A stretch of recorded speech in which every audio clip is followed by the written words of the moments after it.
So you won 5 in a row, and obviously everything was going your direction at that point.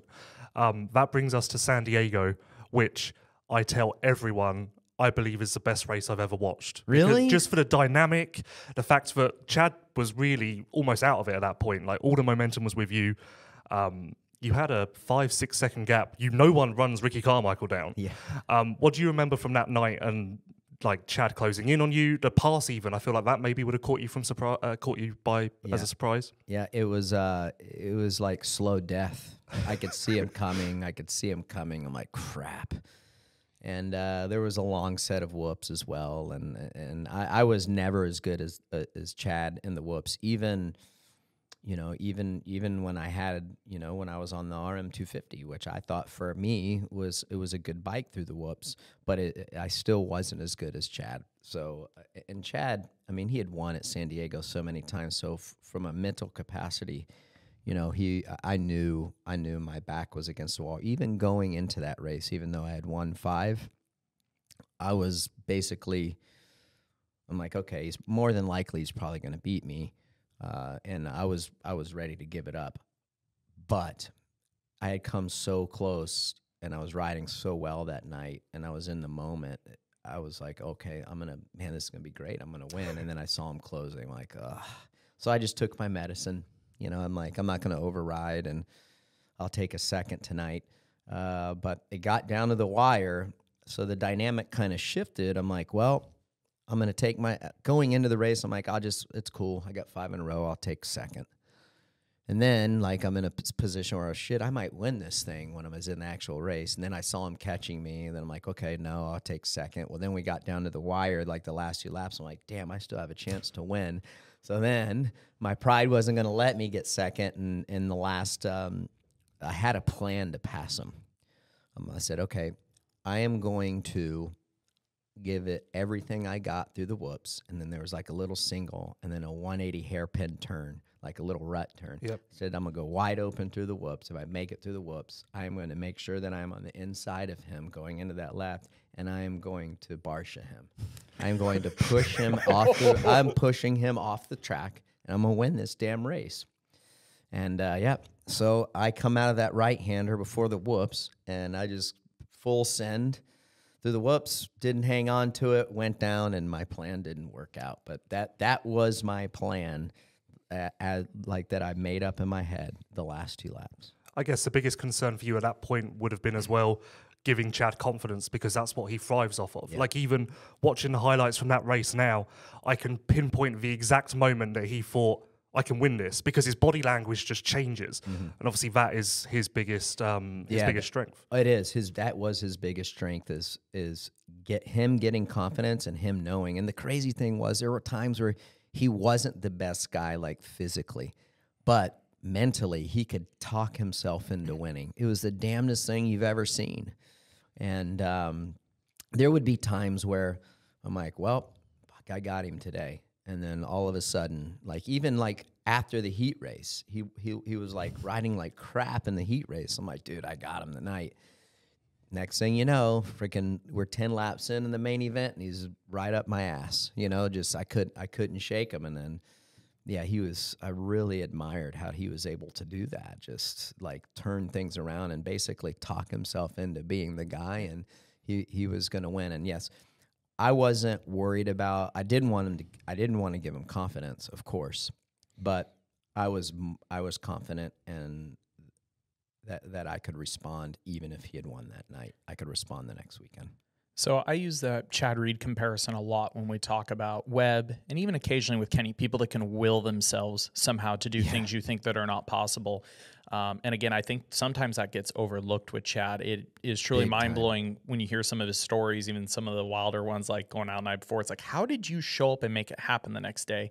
And where I'm curious, throughout your career and even before and after what you watch, have you ever met anyone that quite makes that? Like, again, I use the comparison for Webb sometimes, but I feel like Chad is on top of the mantle of the guy that can pull that off. 100% Chad Reed. There's not been, and I have a tremendous amount of respect for both Cooper and Chad, but I feel like Chad takes that title of being able to will himself, as you would say, into winning 120%. I have never seen another guy in the history of the sport, at least in my era or the modern day era, be able to do that. It's the damnedest thing you've ever seen. Hell, he did it when he had 2-2 Motorsports. Yeah. And you think about that. It's like, there's no way this guy is winning. And then the next thing you know, he clicks in the afterburners. What's scary is somebody with that kind of mentality, you look at him and go, man, if he would have been good at any other sport, it's not a talent thing at that point. No. Like you said, it's somehow a willpower that it's just unfathomable. Like you cannot,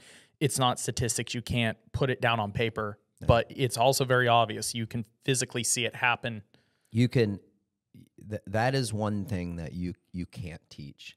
Like, right? You can teach people how to ride, and you know, you can give them pointers, and like Johnny O and I have had these conversations. Like, he's helped a lot of great athletes along the way. I'm like, well, dude, didn't you like tell him what you used to tell me and blah, blah, blah? He's like, yeah. And then now, like when we had RCH, and then helping other riders that have come along through at the goat farm and everything, like you can give them all the knowledge in the world, but some things you just can't teach. And that was the one thing like Chad had. It's like, it was the damnedest thing, and it was really, really, really hard to beat.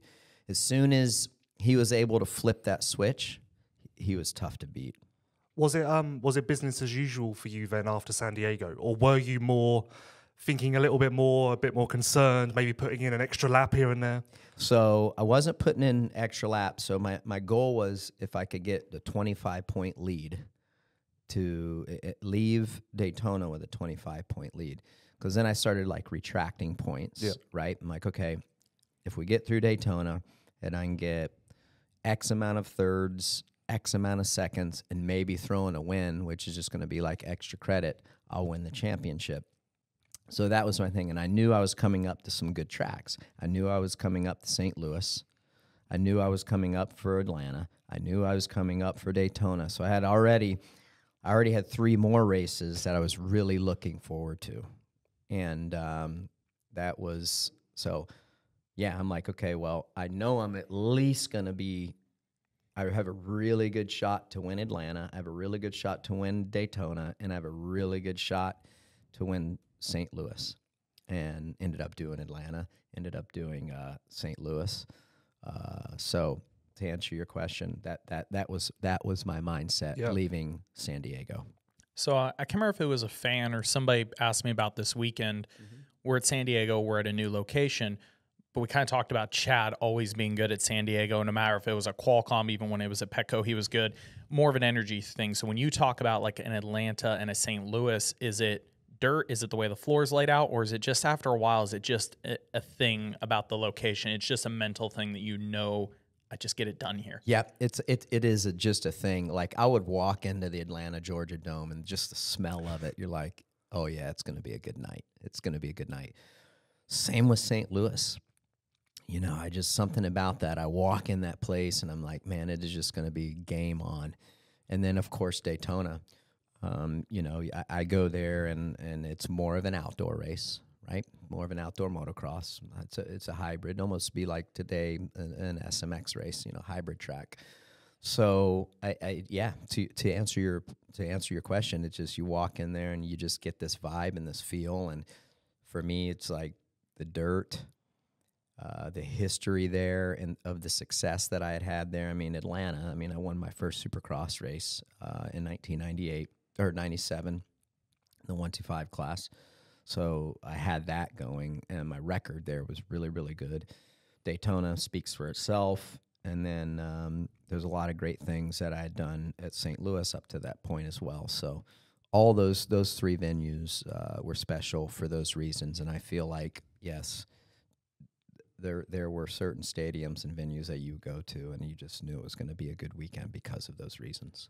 Part of the reason I look at San Diego as the best race ever is because of what it led into, which was Atlanta, which was a complete flip of what we saw 1 week earlier. Right. I guess you look back on that and you're like, yeah, that's right. Yeah, it was awesome. That race was so good, and I still rub it in Chad's face once in a while. Like, I passed him. Didn't I pass him in the same turn twice? Yeah, I believe. Passed him, fell, and then got him in the same spot again. That's right, and that was great. But then he always gets me. He's like, "Yeah, but I kicked your ass the next weekend in Daytona," which He certainly did. That was just an epic battle at Atlanta. Listen, at this level, especially a guy like Chad Reed, when you're racing and you pass him, you go down, you pass him again. That is, rarely can you do that.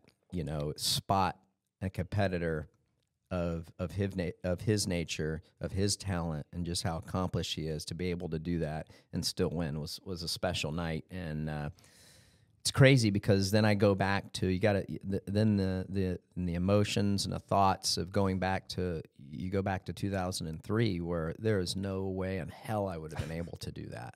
Right? He was just that's how far behind I was, I think, like on the motorcycle side of things. So I couldn't believe what I was doing almost. I'm like, wow, there's no way I would have been able to do this in 2003. That's the level that the Suzuki had brought me to.